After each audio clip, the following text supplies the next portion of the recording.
Hi guys, இப்போ பார்த்தீங்கன்னா நம்ம காட்டில் சோளம் ஒன்று வந்திருக்கோம். இப்போ ஆளுங்கள் வந்து பார்த்தீங்கன்னா வேறு காட்டில் சோளம் ஊனிகிட்ருக்காங்க. இன்னும் கொஞ்சம் நேரத்தில் நம்ம காட்டுக்கு சோளம் ஒன்று வந்துடுவாங்க.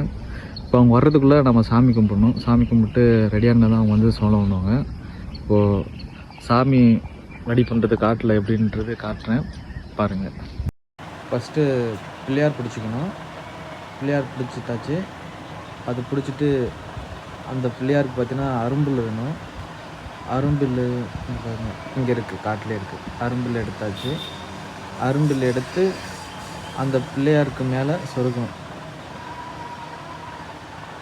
சொருகியாச்சு. இப்போ என்ன பண்ணோம், மஞ்சத்தூள் போடணும் மேலே.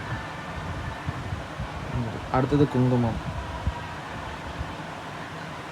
குங்குமம் போட்ட பார்த்துக்கு இப்போ என்ன பண்ணணும்னா கற்பூரம் ஏற்றி சாமி கும்பிடணும். இதுதான் ஃபஸ்ட்டு சாமி கும்பிடும். சாமி கும்பிட்டு இப்போ அந்த விதையெடுத்து ஃபஸ்ட்டு ஊனணும். ஊனியாச்சு. ஒரு 4-5 டைம் ஊனணும். நம்ம ஊனிடலாம். ஊனிட்ட பார்த்துக்கு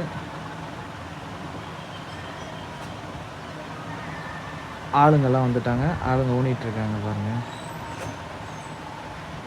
இப்போ ஃபுல்லாக ஊனிகிட்ருக்காங்க. இதுதான் சோளம் நடுறது. இப்படி தான் ப்ரொசீஜர். சாமி கும்பிட்டு சோளம் நடுறது. விவசாயம் நிலமே பார்த்துக்கோங்க.